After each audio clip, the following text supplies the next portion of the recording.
اسی لیے ہم محافل میلاد کا انعقاد کر کے لوگوں کو بتاتے ہیں کہ میلاد والا آ گیا ہے، اب کسی اور نبی کا میلاد نہیں ہوگا، اب کسی اور نبی کا میلاد نہیں ہوگا۔ اور میلاد کا بڑا گہرا تعلق ہے نبی کریم صلی اللہ علیہ وآلہ وسلم کی شانوں سے بھی۔ مستشرقین کا ایک بہت بڑا اعتراض ہے حضور اکرم صلی اللہ علیہ وسلم کی ذات پر۔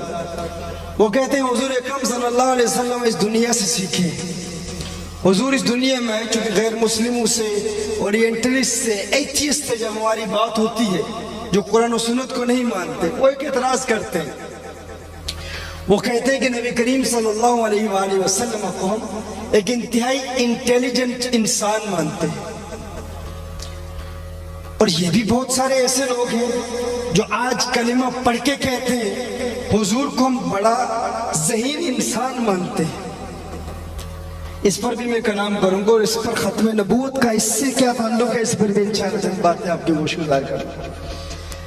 اب میں آپ کا ریاکشن دیکھ کر انشاءاللہ گفتگو جاری کروں گا کہ آپ کیا علمی گفتگو سننا چاہتے ہیں یا عشق و محبت کی گفتگو سننا چاہتے ہیں، تو یہ آپ کا ریاکشن بتائے گا ہاں کہ علم سننا چاہتے ہیں یا آپ محبت سننا چاہتے ہیں، جوش و جذبہ سننا چاہتے ہیں، تو انشاءاللہ آپ کا ریاکشن بتائے گا، اس سے میں اندازہ لگا لوں گا۔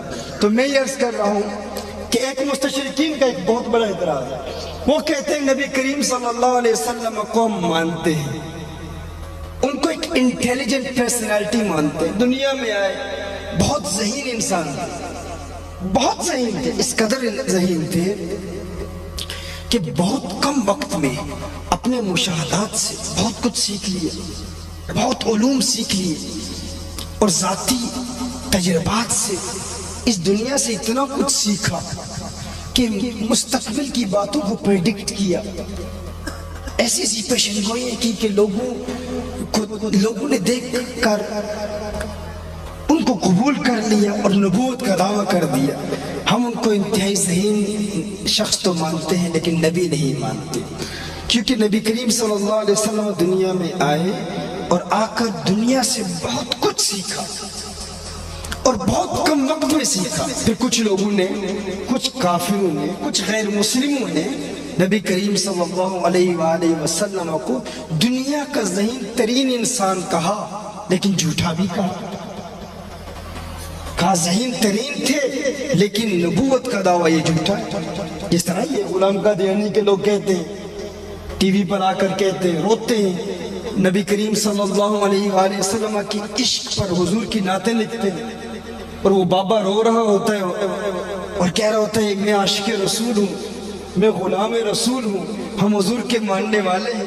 اور ہمارے سیدھے سادے لوگ بیچارے وہ جب دیکھتے ہیں وہ کہتے ہیں یار کتنے عظیم لوگ ہیں، کتنا بڑا عاشق مصطفیٰ ہے کہ ہماری آنکھوں سے اشک نہیں بہتے حضور کی محبت میں، اور یہ قادیانی ہو کر حضور کی محبت میں روتا ہے، اور پھر حضور کی شانیں بیان کرتے ہیں، ایسے انداز میں شانیں بیان کرتے ہیں، کہتے ہیں وہ اتنے عظیم ہیں کہ انہوں نے مہر لگائی، اور حضور اکرم صلی اللہ علیہ وسلم کی مہر سے کم و بیش 1,24,000 انبیاء ہیں۔ ہمارے لوگ اور خوش ہو جاتے ہیں کہ یار یہ تو بہت سارے کلمہ کو مسلمان بھی نہیں کہتے کہ حضور کی مہر سے 1,24,000 انبیاء ہیں، یہ تو کہتے ہیں اللہ نے بھیجے، اور یہ قادیانی کہہ رہے ہیں حضور نے بھیجے، لیکن اس کے بعد پھر آخر میں یہ بھی کہہ دیتے ہیں 1,24,000 حضور کی مہر سے آئے، پھر ایک ہمارا بھی آیا، قادیانی بھی آیا، تو یہ ان کا مکر ہے، یہ ان کا فریب ہے۔ اسی طرح ان کفار، ان مرتدوں کا یہ فریب ہے، یہ اس طرح ہمارے لوگوں کو متاثر کرنے کے لیے ایسے جملے استعمال کرتے ہیں۔ اسی طرح بیشتر غیر مسلم بھی ایسے ہیں جو کہتے ہیں ہم حضور کو بہت ذہین مانتے ہیں، بہت ذہین ہے، لیکن نبی تو نہیں ہے۔ دلیل کیا ہے؟ وہ کہتے ہیں حضور نے زمانے سے بہت کچھ سیکھا، دنیا سے بہت کچھ سیکھا، اور بہت کم وقت میں سیکھا۔ ہم کہتے ہیں اسی لیے ہم سیرت مصطفیٰ کانفرنس کا انعقاد بھی کرتے ہیں، سیرت مصطفیٰ کانفرنس کا انعقاد بھی ضروری ہے، لیکن جو کام میلاد مصطفیٰ کی محافل سے ہوتا ہے وہ سیرت مصطفیٰ کانفرنس سے نہیں ہوتا۔ کہا کیوں؟ میں نے کہا میلاد مصطفیٰ صلی اللہ علیہ وسلم میں کیا بیان کیا جاتا ہے؟ حضور اکرم صلی اللہ علیہ وسلم کی ولادت کے معجزات بیان کی جاتے ہیں۔ اب تو جو فرما رہے میں کیا عرض کرتا ہوں، کہا حضور دنیا میں آئے 40 سال تک زمانے سے بہت کچھ سیکھتے رہے، اس قدر سیکھا جادو بھی سیکھ لیا۔ حضور اکرم صلی اللہ علیہ وسلم نے جادو کے ذریعے لوگوں کو متاثر کیا۔ میں کہتا ہوں وہ جو سیکھا تو 40 سال میں سیکھا ہوگا نا، وہ جو معجزات 40 سال میں زمانے سے سیکھ کر لوگوں کے سامنے اظہار کیا، کچھ نے کہا ملک شام میں تشریف لے گئے وہاں سے سیکھا، لیکن جو میلاد کے معجزات محافل میلاد میں بیان کیے جاتے ہیں یہ کس سے سیکھے؟ آمنہ کا لال آسمان سے آتا ہے، آمنہ کا لال محمد عربی صلی اللہ علیہ وسلم اس دنیا میں تشریف لاتے ہیں، آقا کی آمد ہوتی ہے، سیدہ آمنہ کہتی ہے میرے اندر سے نور نکلا، اس نور کی برکت کیا تھی؟ اس نور کو دیکھا، اس نور کی برکت سے میں نے مکے میں رہتے ہوئے شام کے محلات کو دیکھ لیا۔ سبحان اللہ، سبحان اللہ، نعرہ تکبیر، نعرہ رسالت، تاجدار ختم نبوت، خواجہ دائم الحضوری کا شہزادہ بھی تشریف لے آیا ہے، نعرہ لگائیے ذرا۔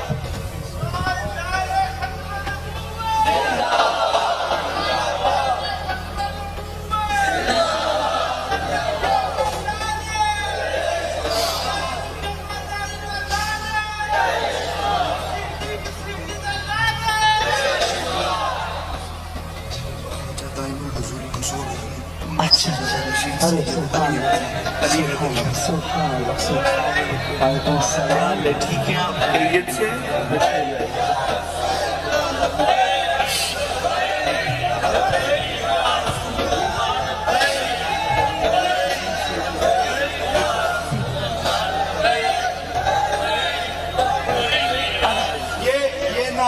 یہ نعرہ سست نہیں لگے گا یار، اگر لگانا ہے نا تو ایک مرتبہ کھڑے ہو کے لبیک کا نعرہ لگائیں، ذرا سارے کھڑے ہو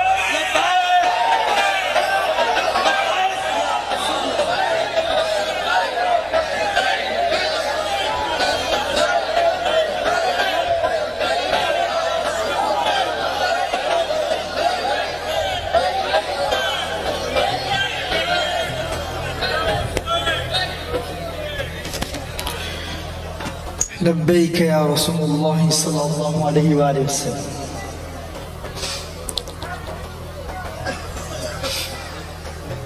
مستشرقین کا، اورینٹلسٹ کا یہ معروف اعتراض کہ نبی کریم صلی اللہ علیہ وآلہ وسلم نے زمانے سے بہت کچھ سیکھا اور حضور اکرم صلی اللہ علیہ وسلم نے جادو بھی سیکھا علیہ باللہ اور اس کی بنیاد پر لوگوں کو متاثر کیا۔ جب بھی ہم کہتے ہیں کہ نبی کریم صلی اللہ علیہ وآلہ وسلم کے زمانے میں فلاں معجزات کا مشاہدہ غیر مسلموں نے کیا اور اسلام کو قبول کیا، تو یہ ایک جواب دیا جاتا ہے کہ یہ نبی کریم صلی اللہ علیہ وآلہ وسلم پر کی ذہانت پر تو دلالت کرتا ہے لیکن نبوت پر دلالت نہیں کرتا۔ اس حوالے سے میں عرض کر رہا تھا کہ محفل میلاد مصطفیٰ صلی اللہ علیہ وسلم کا انعقاد ایک بہت بڑی دلیل ہے۔ جب کوئی غیر مسلم محافل میلاد مصطفیٰ صلی اللہ علیہ وسلم میں آتا ہے اور حضور کے میلاد کے معجزات سنتا ہے تو وہ حیران ہو جاتا ہے کہ نبی کریم صلی اللہ علیہ وسلم جب دنیا میں تشریف لاتے ہیں، جب میرے آقا صلی اللہ علیہ وسلم کا میلاد ہوتا ہے تو سیدہ آمنہ کہتی ہے کہ میرے اندر سے، میرے بطن اطہر سے ایک نور نکلا اور اس نور کی برکت سے شام کے محلات کو میں نے دیکھ لیا۔ یہاں ایک سوال پیدا ہوتا ہے کہ مکہ مکرمہ کے گرد تو بڑے بڑے پہاڑ ہیں، بڑے بلند پہاڑ ہیں، تو سیدہ آمنہ نے ان پہاڑوں میں سے ملک شام کو کیسے دیکھ لیا؟ یہ کیسے ممکن ہے؟ بڑے بڑے بلند پہاڑ ہیں، سیدہ آمنہ کی نگاہ ان پہاڑوں میں سے کیسے گزر گئی؟ یہ کیسے ممکن ہے؟ یہ کیسے پاسبل ہے؟ تو اس کا جواب ہم دیتے ہیں۔ ہم کہتے ہیں کہ دیکھیے یہ جو لائٹ ہے نا روشنی، اس روشنی کے متعلق آج کا سائنٹسٹ کہتا ہے کہ جب یہ روشنی بہت پاورفل ہو جائے، اس کی پاور بہت زیادہ ہو جائے تو یہ کثیف چیزوں کو بھی ٹرانسپیرنٹ بنا دیتی ہے، لطیف بنا دیتی ہے۔ جو ایکس رے کا تصور ہے نا، ایکس رے کو کیسے ایجاد کیا گیا؟ ہاں، ایک روشنی ایک لکڑی پر پڑی، وہ غیر مسلم، اس نے دیکھا کہ اس کی جب پاور بڑھتی ہے تو اس لکڑی کو سی تھرو بنا دیتی ہے۔ پھر وہی مشاہدہ لوہے پر کیا گیا اور وہ حیران ہو گئے کہ لوہا بھی ٹرانسپیرنٹ ہو گیا، لطیف گویا کہ ہو گیا کہ روشنی لوہے پر پڑتی ہے اور لوہے میں سے گزر جاتی ہے۔ تو انہوں نے پھر ایکس ریز کو انوینٹ کیا۔ ایکس ریز کے ذریعے آپ کے جسم پر وہ روشنی پڑتی ہے اور آپ کے جسم کے اندر تصویریں بنا لی جاتی ہیں اور آپ کو بتا دیا جاتا ہے کہ آپ کے پیٹ میں کیا بیماری ہے، آپ کے جسم میں کیا بیماری ہے۔ میں کہتا ہوں ہے نادان انسان، تو حضور کو بشر بشر کہتا آیا ہے، کاش تو نے نورانیت مصطفیٰ صلی اللہ علیہ وسلم کے باپ کو بھی پڑھا ہوتا۔ جب آمنہ کہتی ہے کہ میرے اندر سے نور نکلا اور اس نور کی برکت سے سیدہ آمنہ کہتی ہے کہ میں نے شام کے محلات کو دیکھ لیا۔ کیسے دیکھ لیا؟ میں کہتا ہوں جب یہ دنیا کا نور، دنیا کی روشنی جب پاورفل ہو جائے تو اس لکڑی کو سی تھرو بنا دیتی ہے، لوہے کو لطیف بنا دیتی ہے۔ تو آمنہ کے لال کا نور جب مکہ کے پہاڑوں پر پڑا تو مکہ کے پہاڑوں کو ایسا سی تھرو بنا دیا کہ آمنہ کے لال کے نور کو آمنہ نے دیکھا تو آمنہ نے مکے میں بیٹھ کر شام کے محلات کو دیکھ لیا، شام کے محلات کو دیکھ لیا۔ اگر سیدہ آمنہ مکہ میں ہے اور نور مصطفیٰ کی برکت سے بیٹھی ہوئی مکہ میں ہے، نور مصطفیٰ کی برکت سے ملک شام کو دیکھ سکتی ہے، تو میں کہتا ہوں انہوں نے تو نور مصطفیٰ کو دیکھا، تو نور مصطفیٰ کو دیکھے مکے سے ملک شام کو دیکھ لے تو اس نور کے مشاہدے کا عالم کیا ہوگا؟ جو اس نور کو دیکھے اس کے مشاہدات کا عالم یہ ہے، مکے میں ہو تو شام کو دیکھ لے اس نور کے علم کا عالم کیا ہوگا؟ وہ نور مدینے میں ہے تو سانگلا ہل والوں کی ختم نبوت کا تجھ کو دیکھ۔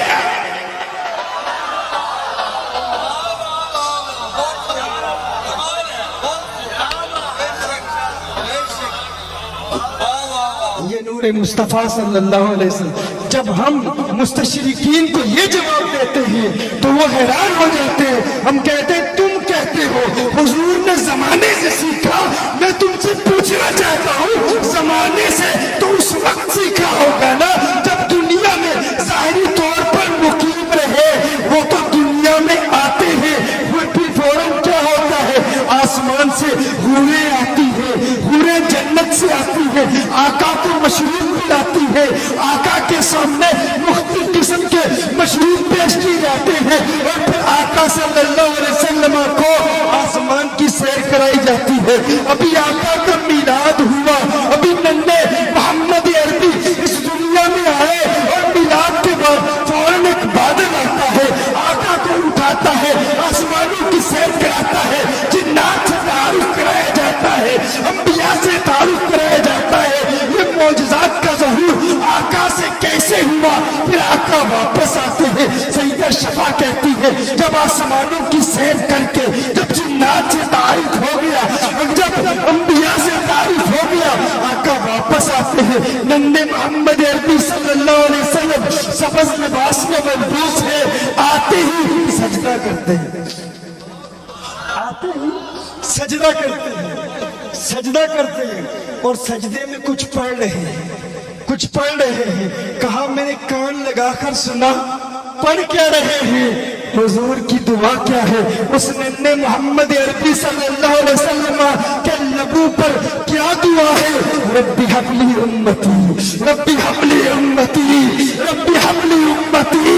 پھر اللہ نبی جبریل سے ارشاد فرمایا ہے جبریل دیکھ دیکھ اس منظر کو، اگر میرا محمد اپنے میلاد کے وقت امت کو نہیں بھولا تو قیامت کے روز کیسے بھولے گا؟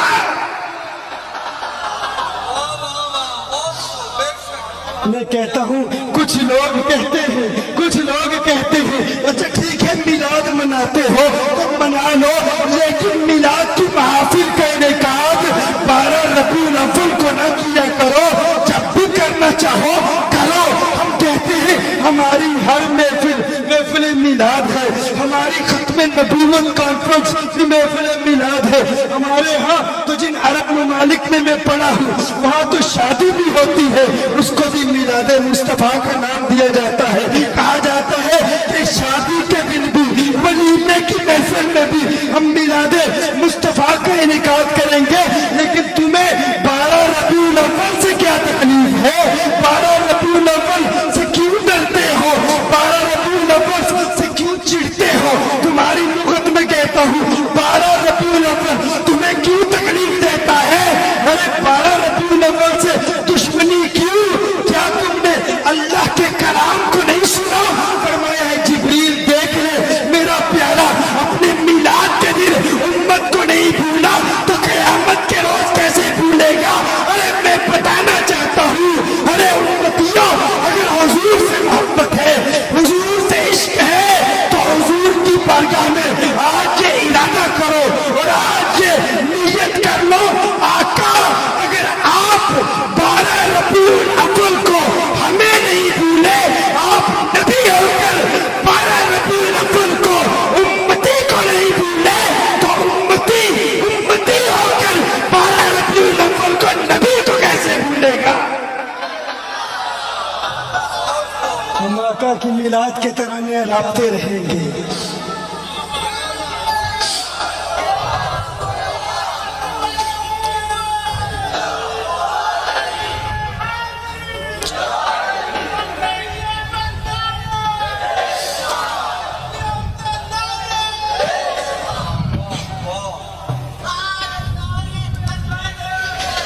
تو میرے دوستو اس بزم میلاد سے ہم مستشرقین کا رد بھی کرتے ہیں، ہم اورینٹلسٹ کا رد بھی کرتے ہیں، ہم ایتھیسٹ جو اسلام جو اللہ کے وجود کے منکر ہیں ہم ان کو بھی میلاد مصطفیٰ کی محافل سے جواب دیتے ہیں۔ ہم کہتے ہیں تم بتاؤ ان سارے معجزات کا ظہور ہوا کیسے ہوا؟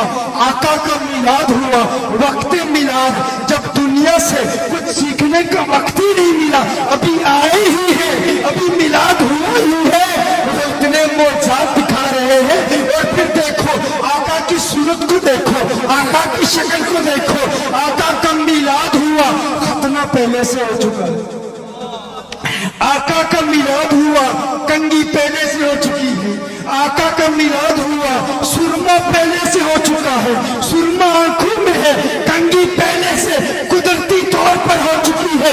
میں کہتا ہوں اللہ پیغام دینا چاہتا ہے، اے آمنہ تو میرے نبی میرے حبیب کی آنکھوں میں سرما نہیں ڈالے گی، تو میرے حبیب کی کنگھی نہیں کرے گی۔ ہے آمنہ جو دنیا کو سنوارنے کے لیے آیا ہے، اسے دنیا سنوارتی نہیں، جو دنیا کو سکھانے کے لیے آیا ہے اسے دنیا سکھاتی نہیں، جو دنیا کو علم دینے کے لیے آیا ہے وہ دنیا سے علم حاصل نہیں کرتا۔ ہے آمنہ تو میرے حبیب کو کیا سنوارے گی؟ ارے جو دنیا کو سنوارنے کے لیے آیا ہے اسے اللہ کی قدرت خود سنوار کر بھیجتی ہے۔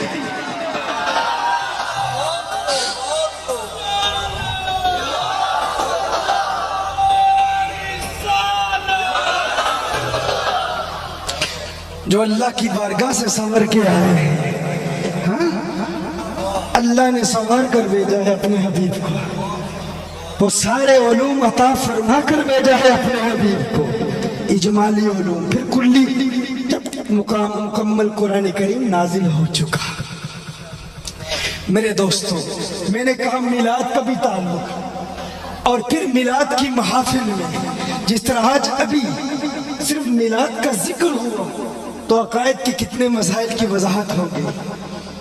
یہ لوگ جنہوں نے دروازے کھولے ہیں ان گستاخوں کے لیے، ان کی پہچان سب سے اہم ہے کیونکہ ان کی بیماری متعدی ہے۔ کیوں؟ ہر چند کے قادیانیت بہت بڑا خطرہ ہے، لیکن جب انسان آزاد خیال ہو جائے نا ان اعتراضات کی بنیاد پر تو رفتہ رفتہ وہ قادیانیت کو بھی قبول کر لیتا ہے، وگرنہ نیچرلی ہمارے علماء کی ختم نبوت کانفرنسز کی بنیاد پر، اہل حق کی ختم نبوت کانفرنسز کی وجہ سے لوگ قادیانیت سے نفرت کرتے ہیں، اوپن بوائیکاٹ کرتے ہیں، اوپنلی بائیکاٹ کرتے ہیں قادیانیوں کا، لیکن ان گستاخوں کے قریب جب جاتے ہیں، جب ٹی وی چینلز پر ان کو سنتے ہیں تو رفتہ رفتہ قادیانیت سے متاثر ہو جاتے ہیں، اور یہی ان کی سازش ہمیشہ سے رہی ہے۔ انہوں نے کہا، انہوں نے نظریات کیا دیے، انہوں نے کہا حضور اکرم صلی اللہ علیہ وسلم کی نورانیت پر ابھی میں نے کلام ابھی بتایا کہ حضور اکرم صلی اللہ علیہ وسلم کی نورانیت کی اہمیت کیا ہے۔ غیر مسلموں سے جب ہماری ڈسکشنز ہوتی ہیں تو ہم اس پر کیوں کلام کرتے ہیں، لیکن کیا وجہ ہے؟ جنہوں نے کہا کہ اگر کوئی آ بھی جائے تو کوئی فرق نہیں پڑتا، کیا وجہ ہے کہ یہی وہ لوگ ہیں جو کہتے ہیں حضور ہماری طرح ہے۔ انہوں نے کہا حضور میں اور ہم میں کیا فرق ہے، وہ ہماری طرح بشر ہیں، حضور ہماری طرح ہم ان کی طرح، علیاذ باللہ۔ یہی کہا نا، حضور ہماری طرح ہم حضور کی طرح، تو اس کا منطقی نتیجہ کیا نکلتا؟ اگر کوئی کہے حضور میری طرح، میں حضور کی طرح، پھر وہ سوچے گا کہ نبی میری طرح، میں نبی کی طرح، مجھ جیسے انسان تو روز پیدا ہوتے ہیں، تو نبی بھی روز پیدا ہو سکتے ہیں۔ کتنی خطرناک بات ہے۔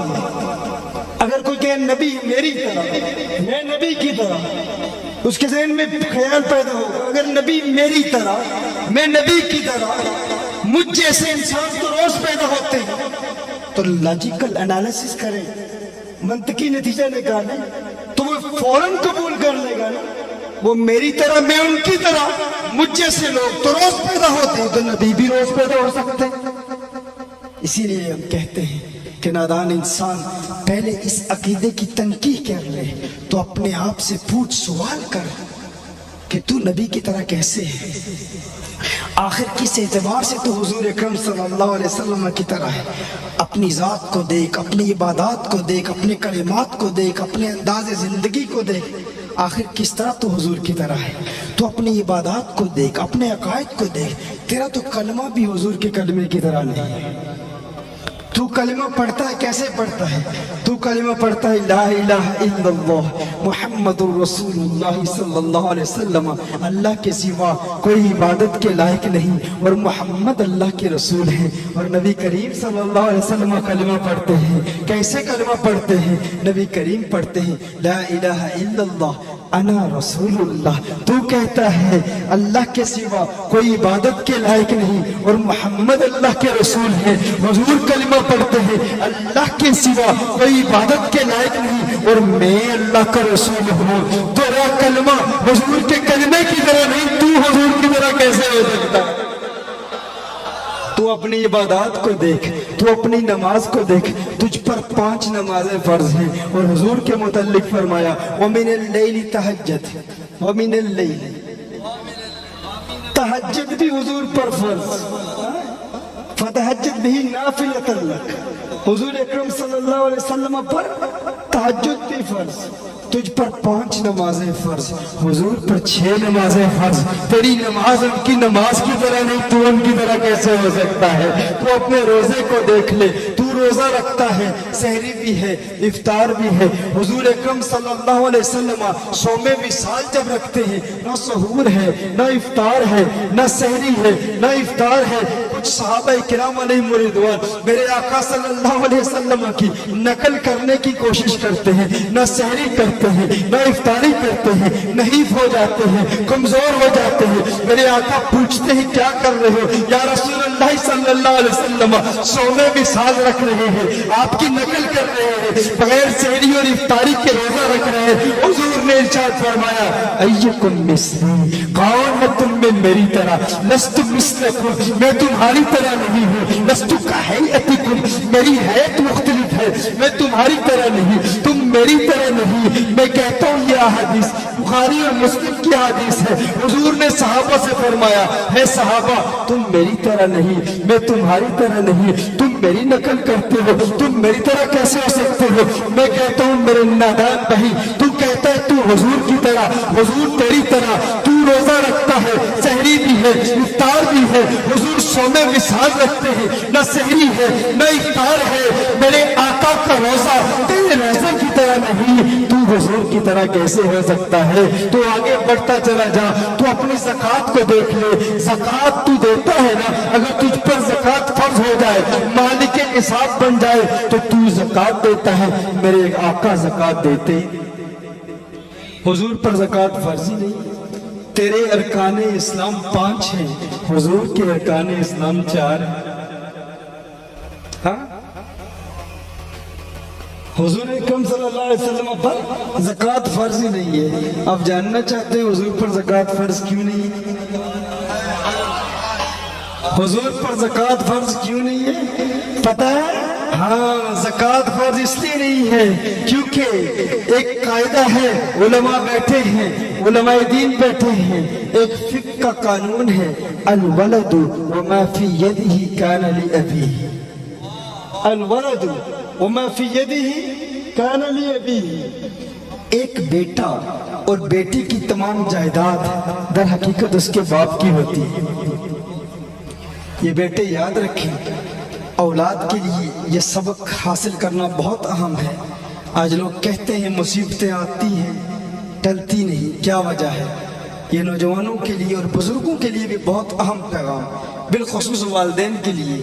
یاد رکھیں جو بابا تمہارے گھر میں بیٹھا ہوا ہے نا، وہ بوڑھا شخص جو تمہارا وقت تم سے مانگتا ہے، تم سے بات کرنا چاہتا ہے، اور بیٹا بڑی رونت سے، بڑے تکبر سے اپنے باپ کی آنکھوں میں آنکھیں ڈال کے کہتا ہے تو دقیانوسی باتیں کرتا ہے، تو پرانے دور کا بندہ ہے، تجھے کیا پتا میری ضروریات کیا ہے، میری ترجیحات کیا ہے، میں اس وقت ایڈوانس دنیا میں رہتا ہوں، میں دنیا کو جانتا ہوں، تو نے تو دنیا کو دیکھا ہی نہیں ہے، میرے پاس وقت ہی نہیں ہے کہ تیرے پاس بیٹھ کر باتیں کروں، تیری باتیں سنوں، میں تو فلاں کالج میں جاتا ہوں، فلاں یونیورسٹی میں جاتا ہوں۔ لیکن باپ بیچارہ حسرت بھری نگاہوں سے اپنی اولاد کو دیکھتا رہتا ہے کہ میرا بیٹا مجھے وقت دے گا، مجھ سے بات کرے گا، میرے بچپن کے واقعات سنے گا، میں اپنی دل کی باتیں اسے سناؤں گا۔ لیکن بیٹا سمجھتا ہے کہ وہ بہت سمجھدار ہو چکا ہے، بہت عقل مند ہو چکا ہے۔ اے نادان بھائی، تجھے پتہ نہیں ہے، یہ دین اسلام ہمیں سبق دیتا ہے کہ اگر تجھ پر نازل ہونے والی مصیبتیں ٹلتی ہیں تو کیوں ٹلتی ہیں؟ گھر میں بیٹھے ہوئے اس بوڑھے کی وجہ سے ٹلتی ہیں۔ مصیبتیں آسمانوں سے آتی ہیں، لیکن تجھے مصیبتوں سے بچاتا کون ہے؟ تیرا وہ باپ ہے، تیری وہ بوڑھی ماں ہے جو حسرت بڑی نگاہوں سے تجھے دیکھتی رہتی ہے کہ میرا باپ، میرا بیٹا میرے پاس آئے گا، میری دل کی باتیں سنے گا، پیار بڑی باتیں سنے گا، لیکن تیرے پاس وقت نہیں ہے۔ مجھے ایک دوست نے کہا ایک وقت تھا کہ مصیبتیں آتی تھی ٹل جاتی تھی، ایک مثال دی، کہا ایک مرتبہ پولیس نے مجھ پر کیس کیا اور پولیس مجھے گرفتار کرنے کے لیے میرے گھر آ رہی تھی، لیکن میں حیران ہوں کہ پولیس اسٹیشن سے فون آ گیا اور پولیس کو روک لیا گیا۔ کہا ایک مرتبہ میں بینک رپسی کا شکار ہونے والا تھا، مکمل طور پر بینک رپٹ ہونے والا تھا، میری ساری جائیداد برباد ہو جاتی، لیکن اچانک کچھ ایسا واقعہ ہوا کہ میری جائیداد مل گئی۔ کہا ایک مرتبہ ایک بہت بڑے گینگسٹرز تھے، بڑے بدمعاش تھے اپنے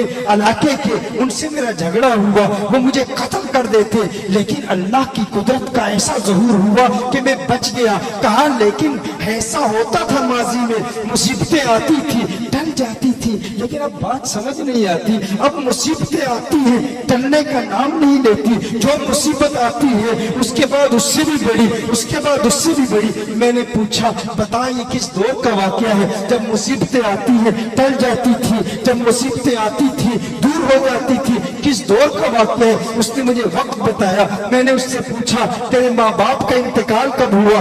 پتا چلا ماں باپ کا انتقال جب ہوا، انتقال کے بعد مصیبتیں آتی ہیں ٹلنے کا نام نہیں لیتی، اس سے قبل جو مصیبتیں آتی تھی ٹل جاتی تھی۔ میں نے کہا نادان انسان، تو نے اس بات پر غور ہی نہیں کی، وہ باپا جو تیرے کمرے میں بیٹھا حسرت بڑی نگاہوں سے دیکھ رہا ہے، میرا لختے جگر مجھ سے پیار بڑی باتیں کرے گا، وہ ماں جو ٹکٹکی لگائے آنکھیں کھولے منتظر ہے